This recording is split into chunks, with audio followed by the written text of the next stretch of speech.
Bay, bay, bay, bay, bay, bay, bay, bay, dun, dun, dun, dun, bay, bay, bay, bay, bay. Hey everybody, how are you doing? Welcome to the Jaybefaunt channel. My name is James Fauntleroy. I am your host with the most, and I would like to welcome you all to another reading of Dirty Truths by Professor Michael Parenti. Yes, I am going to be doing a reading. Yes, I'm a little behind because of having this surgery, but just to let you guys know, I appreciate you guys sticking with me, and I will be doing the reading for this. This is going to be Chapter 1, Part 7. It's called Free Speech at a Price. So I'll be doing that. So this is actually very interesting because this one touches on free speech. And as we're reading this, one thing I want you guys to focus in on is to think about what's been happening to a lot of us on the left when it comes to speaking on platforms and when it comes to certain things that we can talk about in and around these platforms, and also what is going on recently in some of the news where you have black socialists basically being targeted as Russian puppets and things like that. Like, let's keep that in mind as well as I'm talking about this. This is going to be touching some deep stuff. So please make sure to give this stream a like, as well as give me a sub if you like what I do on my channel. Also, just to let you guys know, this Tuesday I will have my RBN co-host Sabby Sabs on my channel. We will be discussing her interview with Brokana, and we'll be touching on some of the news and talking to her. So I can't wait to have her on this Tuesday at 2 p.m. Eastern Standard Time. So hopefully we'll be able to do that. Also, if you're listening on podcast platforms, I think I'm going to upload I don't know, I'm kind of questioning whether I should upload the last stream I did last Tuesday, partially because it's just an update about being what I was talking about, but I think I might just do that because I want to be consistent with my podcast streams, but I'll probably end up doing that. So we're reading Dirty Truth by Michael Parenti. This one is called Free Speech at a Price. So if you guys want to follow along in your own copy of the book, please feel free. I also have my tea for the stream, so take a sip.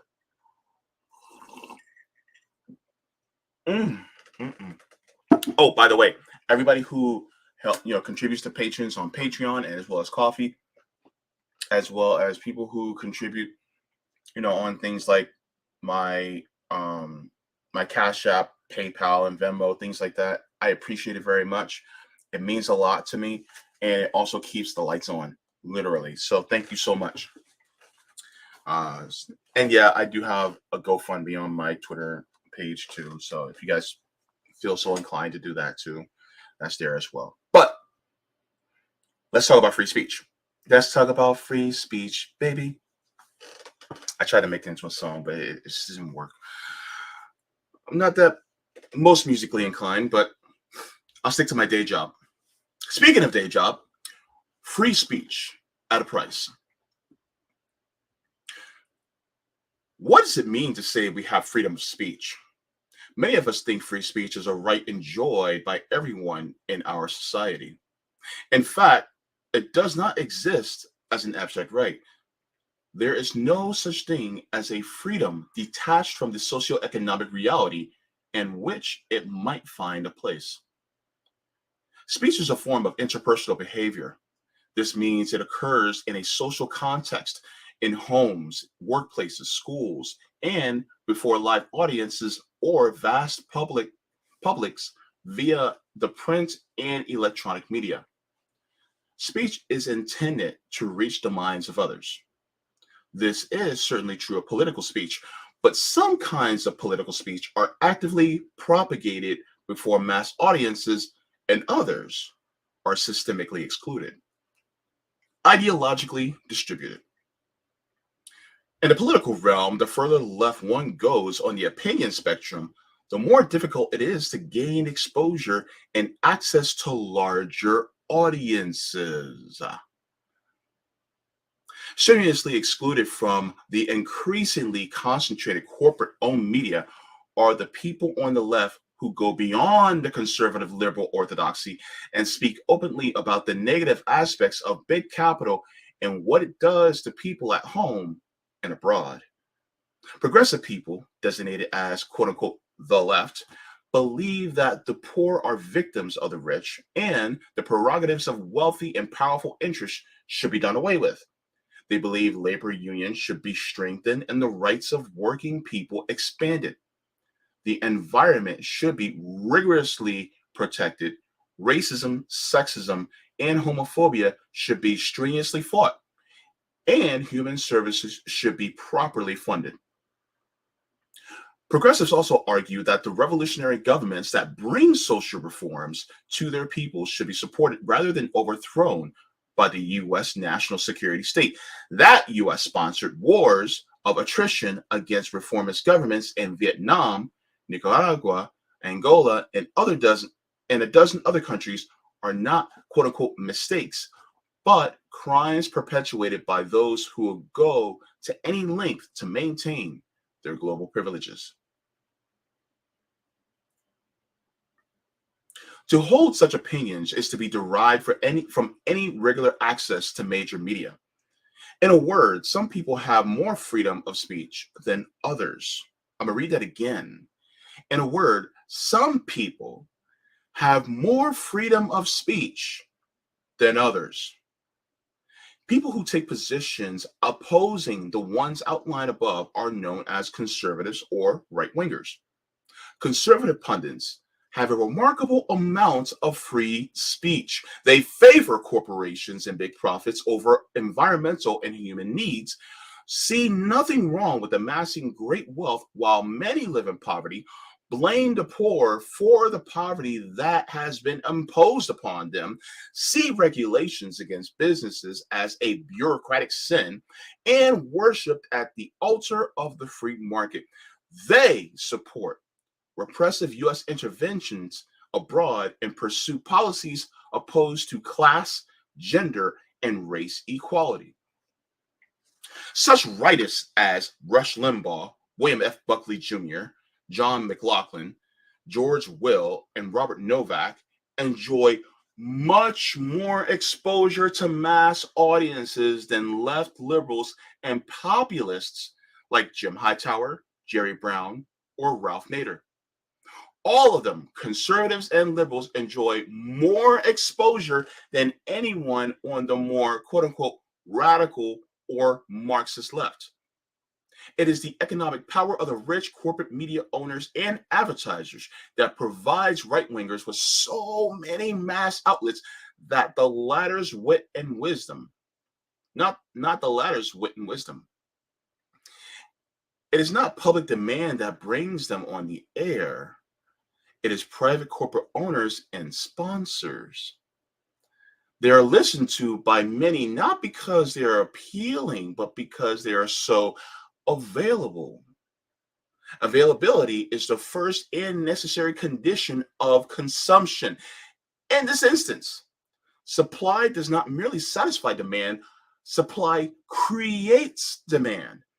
Hence, those who align themselves with the interests of the corporate America will have more freedom of expression than those who remain steadfastly critical. People on the left are free to talk to each other, though sometimes they are concerned their telephones are tapped or their meetings are infiltrated by government agents and provocateurs, as so has been the case over the years. Leftists are sometimes allowed to teach in universities, but they usually run into difficulties regarding what they say and write, and they risk being purged from faculty positions. Remember what happened to Dr. Cornel West. at Harvard University. He took a position on the side of the Palestinians against the Israeli government, and he was denied tenure at Harvard University. And so he ended up leaving Harvard University. Dr. Cornel West. Leftists are free to work for labor unions, but are generally have to keep their politics carefully under wraps, especially communists.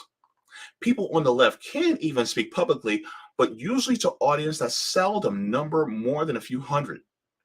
And they are free to write for progressive publications, which lack the promotional funds to reach mass readerships, publications that are perennially teetering on the edge of insolvency for want of rich patrons and corporate advertisers. And some, free speech belongs to mostly those who can afford it. It is a commodity that needs to be marketed like any other commodity, and massive amounts of money are needed to reach mass audiences. So when it comes to freedom of speech, some people have their voices amplified tens of millions of times, while others must cup their hands and shout at the passing crowd.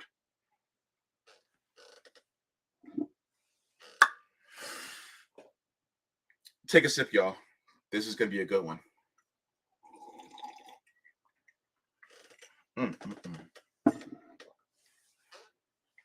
A good tea, y'all. The freedom of power.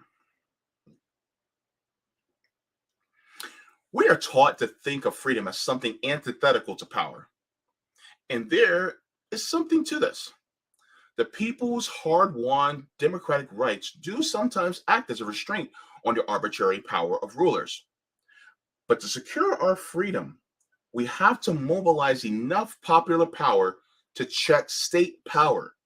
In other words, freedom and power are not always antithetical, they are frequently symbiotic. If one has no power, one has very little freedom to protect one's interests against those who do have power. Our freedoms are realities only so far as we have the democratic power, to make them so.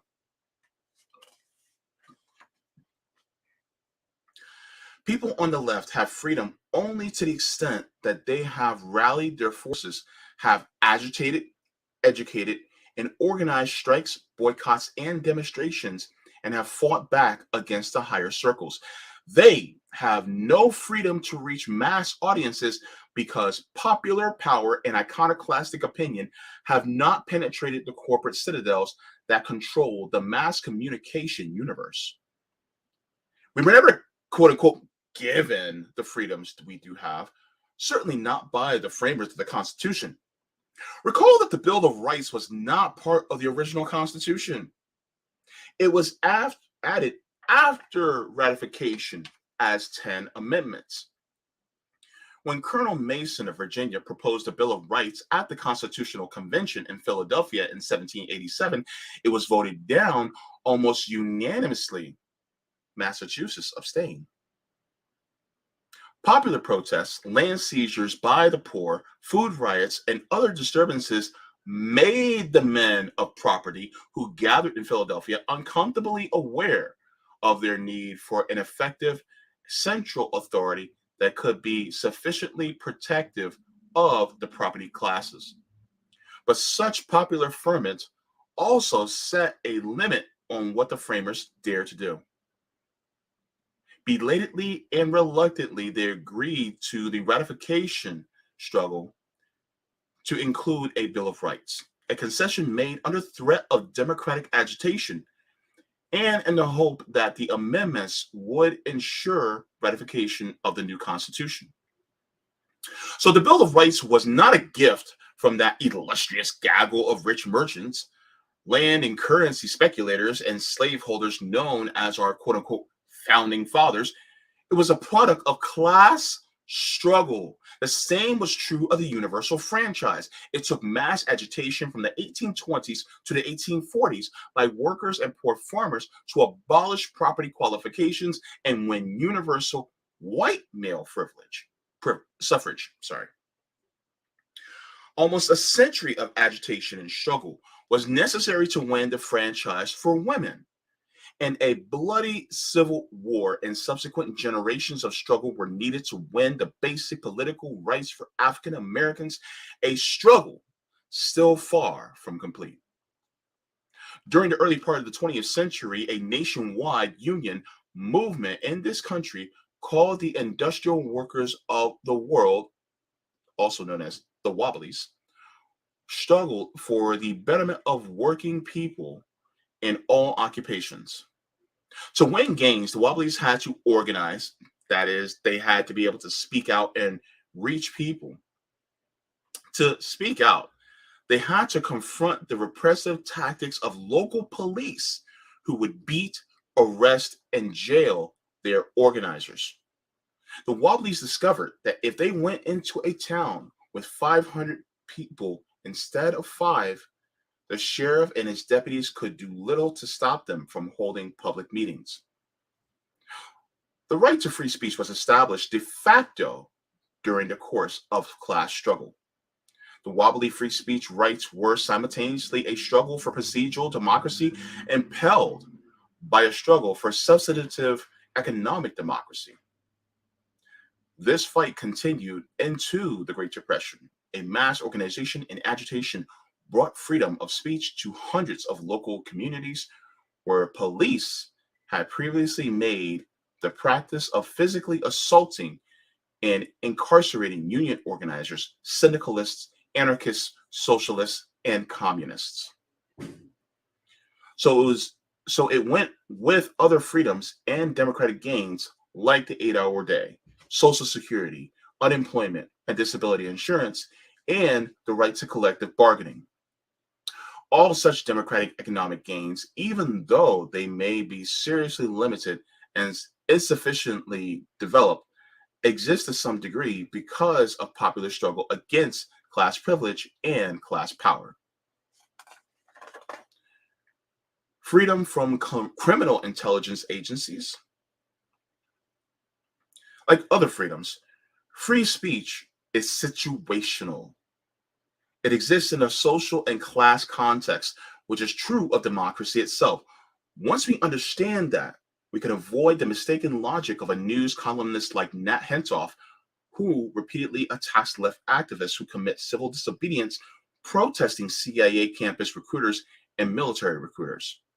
Hentoff says they interfere with the freedom of speech of those students who want to talk to the recruiters as if the students had no other opportunity to do so. Hentoff also is worried that the CIA was having its rights abridged. Such a view of freedom of speech has no link to the realities of human suffering and social justice, no connection to the realities of class power and state power, no link to the democratic struggle against the murderous force of the CIA, no acknowledgement that the CIA routinely suppresses the basic rights of people all over the world in the most brutal fashion. With a $25 billion yearly budget, by the way, this was 24 years ago, with its tens of thousands of operatives unleashing death squads and wars of attrition against democratic forces and impoverished peoples around the world, with its control of hundreds of publications, publishing houses, and wire services, with thousands of agents pouring out disinformation, the CIA has more quote unquote free speech than all of those who protest its crimes because it is backed by more money and more power. With its tendency to treat right as something as part from social economic, I'm sorry, with its tendency to treat rights as something apart from economic realities, Hentoff would have us think that the CIA is just another participant in the democratic campus dialogue. In fact, the CIA is itself one of the greatest violators of free speech, both at home and abroad. Those who would take one-dimensional Hentoff approach say nothing about the freedom of speech that millions might gain by shutting down the CIA and all its agencies of violence and repression, Nothing about the lives that would be saved and the freedom salvaged in the third world countries that feel the brunt of the CIA onslaught.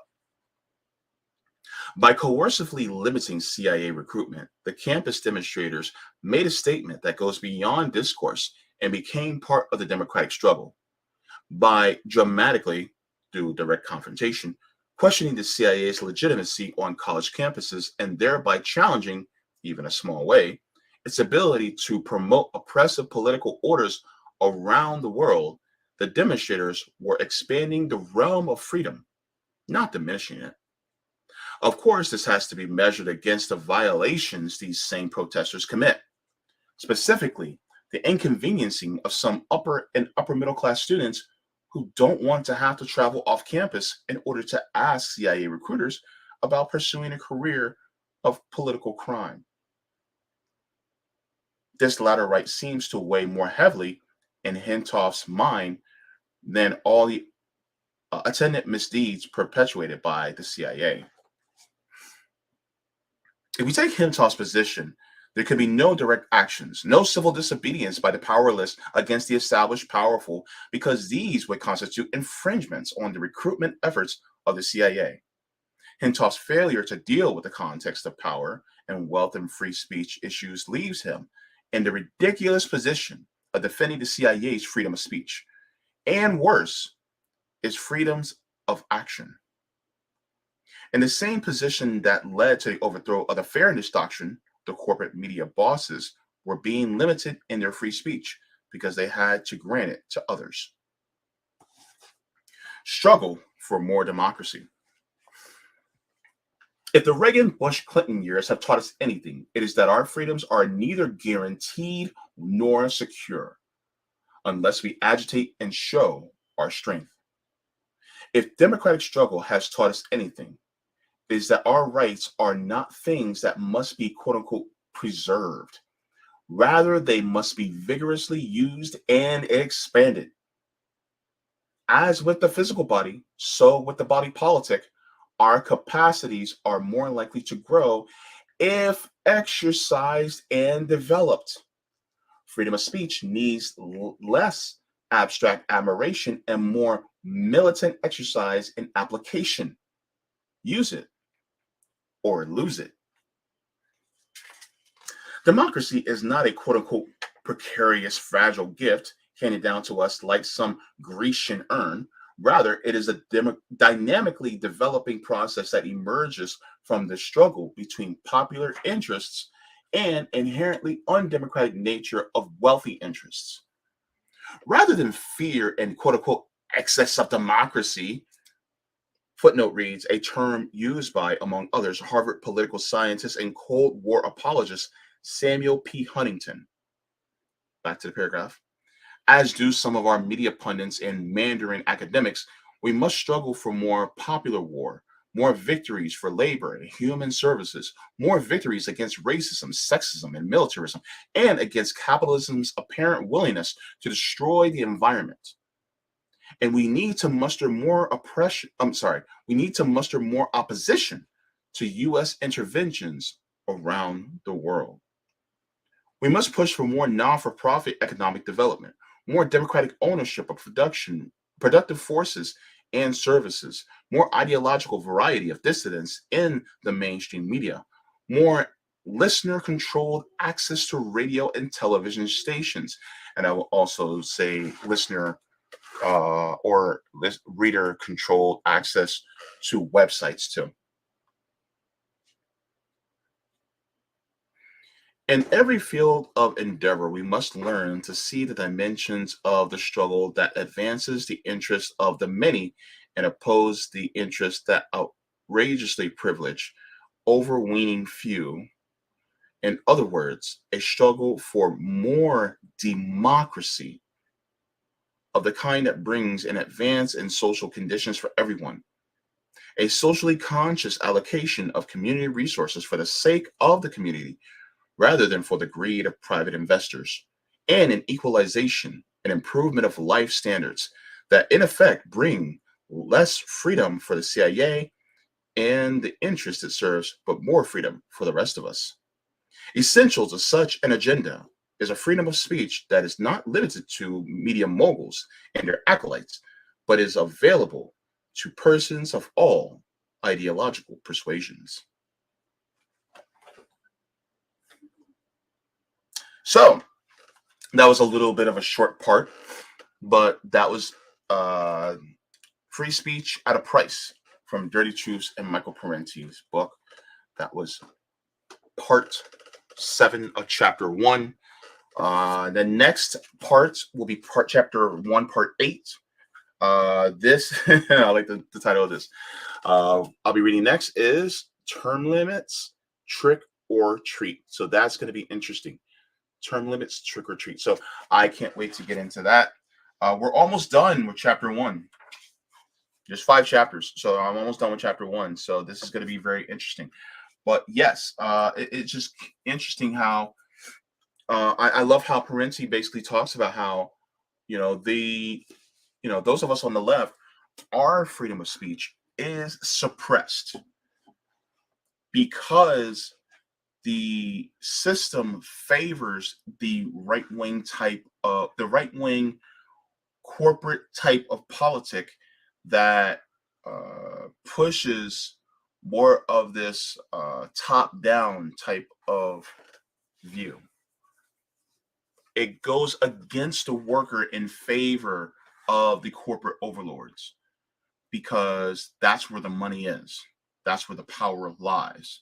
And so because of that, then those of us that go against the corporate overlords that want the power not to be in the money, but to be in the people, then our voices are typically always suppressed.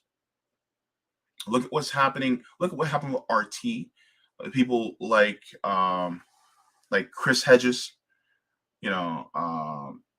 people uh, people like Jackson Hinkle, people like oh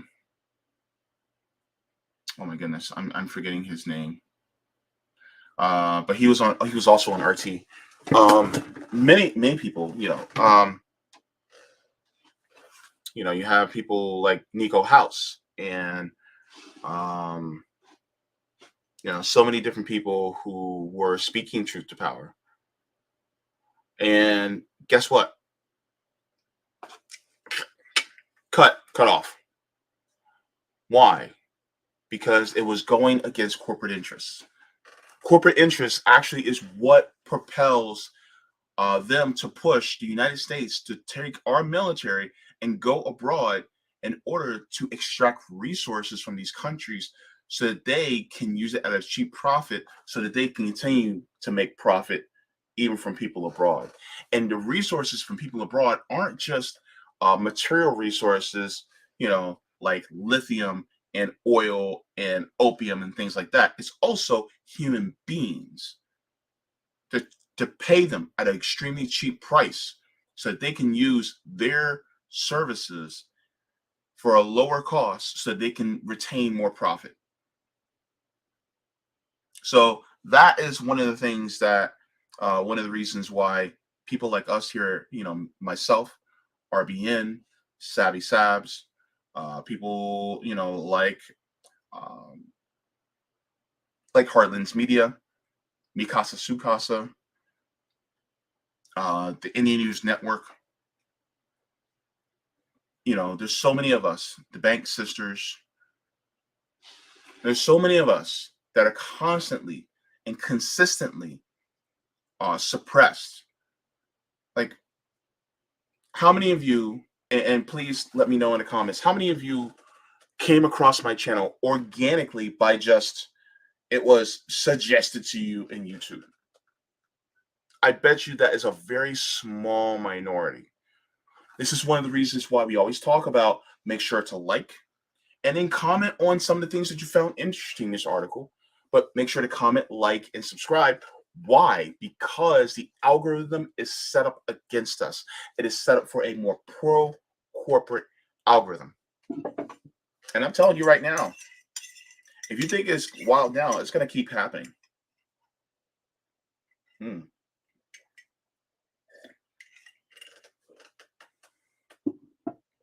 But yeah, so Put a lot of ginger in that one. I feel it right here. But yeah, so make sure to support independent media. And if independent media, if we expand out to different types of platforms, you can go to those other different types of platforms. Like for instance, I'm also on Rockfin. I'm on Rumble and Rockfin and Twitch, right? So if you guys want to watch my programming, my content on those other platforms instead and help that grow, then great. Because the thing is that unfortunately, because of the platform, the most popular one that I'm on right now, they have corporate interests, and that's the way it is. So just for you guys to keep that up, because the thing is that our free speech is always hindered when it comes to spreading the message of people actually gaining more democracy, knowing that they have more power than they realize. Also, word of mouth is also very good. And so this is why we talk to people outside of being on internet forums and social media. We talk to people about, their ability to, wouldn't it be nice if you could, you know, have a democratic say in your workplace and also own a piece of the workplace outside, instead of it being owned by just a small minority of people on a corporate board or a few shareholders. Like, you own a piece of the company and you have a democratic say on exactly what goes on. So see how much that can change things for you in your life. And the fact that you actually make your you earn your surplus labor instead of giving it over to the company. You know what I mean? So that is, you know, things that you could talk about. People actually having health care without having to worry about it, about it coming out as a private tax from them when it comes to premiums, co-pays, deductibles. And, even talking about how you want, everybody to have the same opportunity for education. That being said, it's not paid for through property taxes, but it's paid for blanket, and everybody gets the same amount for education, and everybody gets the same high quality education, K through 16. I'm including college in that because college is also very important. So when you talk about these things issue for issue, you win. You can win people over because you're literally taking the power of democracy and putting it back in their hands. Back in 2020 during the primaries, everybody kept talking about, oh, we want choice, we want choice. There's always this illusion of choice, but the real choice is being able to choose how your establishment where you work operates. That is a choice. That is a good choice. Being able to choose where you get your health care, and it's not dominated by some uh, some corporation that wants to extract profits from you and deny you health care. So things like that. And then also you get the choice, of how you want your future to be on a healthy planet. So yeah, so that's one of the reasons why it's very good. And you know, I appreciate, Parenti, writing that, because even though this is a 20 that's 24-year old this is a 24-year-old book. What are we going through right now? So yeah. But yeah, so thank you very much for watching. Thank you to everyone who is a patron on Patreon and Coffee and all the other funding platforms that I have here in the description. And also, like I always say, if you guys can, if you can purchase, Dirty Truths, then purchase it. Maybe some of his family will get some of the profits from it. hopefully. But yeah, so I appreciate you guys listening in, and I just want you guys to remember to water your plants, water yourselves, leave the world better than you found it. Smoke him if you got him. Read him if you got him.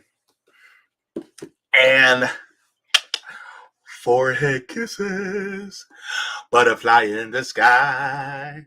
I can go twice as high. Take a look. It's in the book called Reading